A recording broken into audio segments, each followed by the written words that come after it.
Ho. Hey everyone. Welcome to My Modern Confinement, a postpartum podcast where we explore motherhood, heritage, and health. I'm Dr. Krista Lau, your host, and today I'm introducing the term postpartum period, and we'll discuss a few other things around that. Firstly, why is it important for us to get acquainted with the term? Now, the postpartum period and the other terms related to this, such as the fourth trimester and the confinement period, can have different definitions and meanings for different people, different family traditions, different cultural practice, and even for health providers who have learned the same thing, they could interpret health terms in different ways.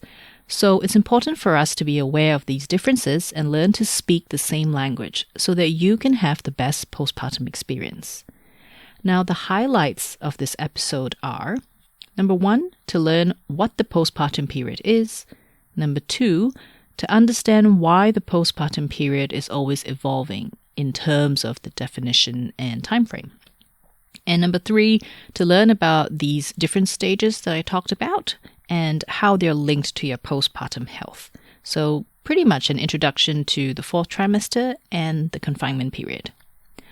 So, the first thing, the etymology and definitions of postpartum. Now, why am I curious about where the word postpartum came from? Maybe it's because I'm a nerd and I really love studying, but that's a topic for another day. Now, what I did bring from medical school is the understanding that the origin of terms can be extremely useful in remembering facts. So I went around to look for what postpartum meant back in the days, and the word evolved from 2 Latin words, post meaning after, and partum, which comes from the word partus. It means bearing, bringing forth, or producing. So together, postpartum means after birth.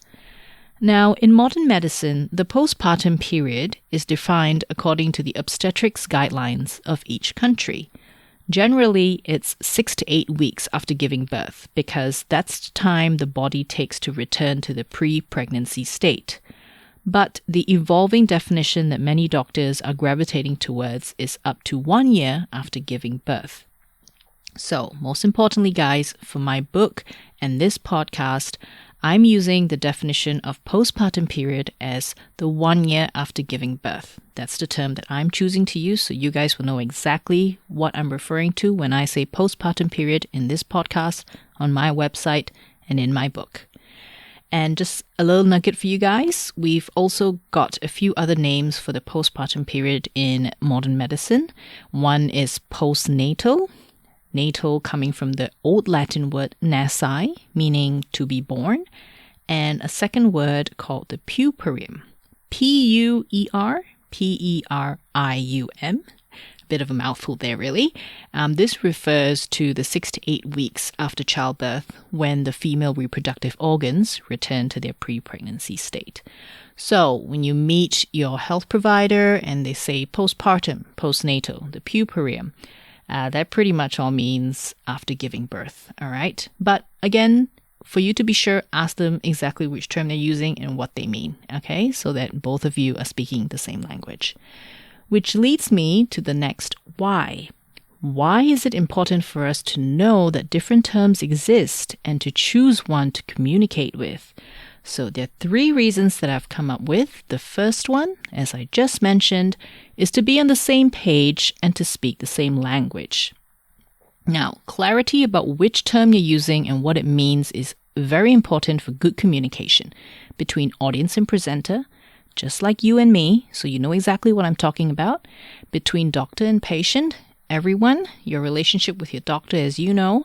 It's really good when both of you are on the same wavelength and communicating well, using the same meaning, same words, and businesses and customers. So those of you out there who are providing lots of postpartum care products, services, coaching, you guys know exactly what I'm talking about. You want your customer base to know exactly what you're offering and what you're targeting, so they know exactly what they're going to get from you.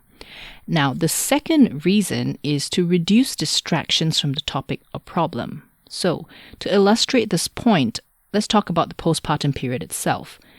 it's important to choose a definition of how long the postpartum period is so that you as a business or a service provider or a health provider can focus on tailoring products and services for what moms need during this specific time. Not 2 years from birth, not 5 years from birth. You want to give them exactly what they need in a postpartum period so that if anything out of the norm happens, and now I'm coming from a medical doctor point of view, is if troubles happen after the 1 year or after the 6 to 8 weeks, it will make the doctor think, is there something else going on here that is related to the birth or not? And this is what they'll use to figure out the other health issues that a new mom might have. So time frames definitions are extremely important to reduce distractions from the problem, or rather to focus attention onto the problem itself. And finally, the third point is knowing the different terms and choosing one to communicate with helps with the overall postpartum health management, which is multi-layered. Why multi-layered? Pregnancy and birth are so complicated and amazing at the same time. And this holds true for the postpartum period as well. But we don't really see or feel it because we're so exhausted after giving birth and we have to immediately start providing for this little new life we created. But our body starts shifting and changing immediately after birth to return things as close as possible to how it was before the pregnancy. And new moms are impacted physically, mentally, emotionally, and socially by this life event. So, multi-layered? Very multi-layered. Therefore, understanding the postpartum period and choosing a definition, or in this case the time frame, is crucial in keeping an eye out for how mom is traveling along after the birth. It's also important because after a certain time frame, as I mentioned before, different health providers might need to step in to continue caring for mom, and they know exactly where to go from there. Now, let's move on and talk about evolution of the definition of postpartum period. Again, why is this important? Why should we accept new definitions if and when they arise? Just like how our views, priorities, and personality changes as we advance from one life stage to another, it's also common for medicine and science to change and evolve as time and our societies progress, technology as well. We learn new things about the human body every day, so guidelines are always updated to reflect our current needs and knowledge. In fact, it's absolutely important for medicine to be flexible and to allow change to happen. This flexibility is crucial so that health professionals can provide the best care based on what we know right now. And honestly, I'd be worried if my doctor or our scientists are too stubborn to work with change. So, with regards to the postpartum period, there is still so much we're learning about what a new mom needs for her recovery. Sure, we know what the body does, we know what the body mostly needs, but what about outside of her body? Her mental needs, the social needs, her environmental needs, socio-economic needs.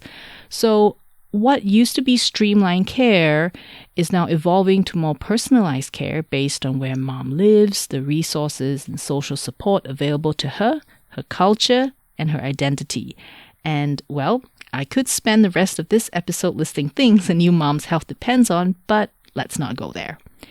But generally overall, I'm very glad that the modern physicians in obstetrics are very open to redefining the postpartum period whenever that needs to be done. This shows that they're in touch about what the modern woman and the modern mom needs and wants today. Not tomorrow, not yesterday, but today. And that's just in line with what motherhood is in the early years, isn't it? We just do what we can for what we, our kids, and our family needs today. And right now, we need postpartum care for a lot longer than just for the 6 to 8 weeks after birth. So that leads to the final point of this episode, the other stages within the postpartum period. So remember when I said that different meanings can be given to one thing or one word? So this is where I'll break down the other terms used in relation to the postpartum period. Also recall that I said the postpartum period is an evolving space. So there's nothing set in stone about the terms I'm about to introduce, just which definition and time frame you'll be using depending on your purpose. Now, in the blog post, which you can find on www.bridgesandhealth.com/episode1, the number 1, there is a little picture that I've put that shows the postpartum period in my modern confinement, my definition, which is 1 year after giving birth. And the picture shows the postpartum period in Australia, USA, Malaysia, the 4th trimester, and the confinement period, how those are different within the 1 year. So let's go through that. So just a quick recap. For me, I'm using 1 year immediately after birth. That's the term postpartum period. So when you guys listen to this podcast, anything I talk about in the email newsletters, on the website, everything on social media, postpartum period means 1 year immediately after the birth. In Australia, the general consensus among the obstetricians for the postpartum period is 6 to 8 weeks after birth. I've also double-checked this with a colleague who is an obstetrics trainee in Aussie. Now, in the USA and Malaysia, the postpartum period is defined as up to 6 weeks after birth. I've checked this with a Malaysian family medicine doctor who used to work in the rural clinics in, I think, Sabah, Sarawak. Sorry, I can't remember. And in the USA, I've got the term from Up to Date and also from my personal experience of giving birth and having my postpartum care there in the States. So, why is there a difference among countries? Now, that's because each place has got their unique health-related challenges and the population is not the same. So, it's great that there's a variation in how the postpartum period is defined because it's got to relate to moms in that country. While, yes, in general, the female body takes 6 to 8 weeks to return to a pre-pregnancy state, but, for some populations that might be longer based on their health status before they got pregnant and the kind of healthcare access they have after giving birth. So, now one thing I would like to bring to your attention is the 4th trimester. Now, you'll note that the word trimester is used in pregnancy, the 1st, 2nd, and 3rd. Now, the 4th trimester is seen as an extension of the 3rd trimester in pregnancy. So that's counted as 3 months immediately after childbirth. Now, what I really like about this term is that it seeks to be part of the pregnancy, or rather the transition from pregnancy to settling in with the baby. So that is a wonderful aspect because it allows mom to be more seen and present in that transition rather than her just becoming kind of an overnight change from mom to be and just provider for the baby and attention goes on the baby, which is kind of ironic, isn't it? Because those of us who've been pregnant, we know all that time it's, how are you, mama? We got to make sure you're well looked after. No, don't do chores. Sit down, rest, let me handle it. All the wonderful attention is showered on the mom-to-be. But as the pregnancy nears the due date, it becomes more about baby. Honestly, it does. And after the birth, mom who? Oh, you mean the milk bag, the breastorant, the housekeeper, the cook, the nanny. Well, we all know that the maternity leave is really not a leave or holiday, it's work. It's work time. And I would like to put this question out there. How many people have actively focused on checking in on the mom after she gives birth without cooing over the baby? How many moms have been showered the same attention as her newborn in that same time frame? Now, I have been lucky to be given lots of attention after birthing both my girls because of my confinement practice. So I did have that 1 month, or rather 30 days after giving birth, where I was looked after, things were done for me, cooked for me, and I had help with the baby. But after that, well, that's a topic for another day. So, what is the confinement practice? Traditionally, this is the time when many Chinese new moms and their newborns stay at home for the duration of the confinement and is looked after by the older women in her family or by the women in her husband's family. New moms are nourished with confinement foods, teas, and soups. She's made to rest. All the household chores are completed by others. And she also gets help with caring for her baby if she needs more rest. So sleep is possible for this new mom during the confinement period. And also note that other cultures have similar postpartum practices like this. I think South America has plenty, and in Eastern Europe as well, the women do stay home for a month after giving birth to rest and recover. And the Malays in Malaysia, they practice a confinement practice called pantang for 40 days after birth. And why this variation in the timing or the duration of the confinement practice? In my little picture, I put 30 to 40 days immediately after birth. Well, because that depends on your culture and your family's tradition.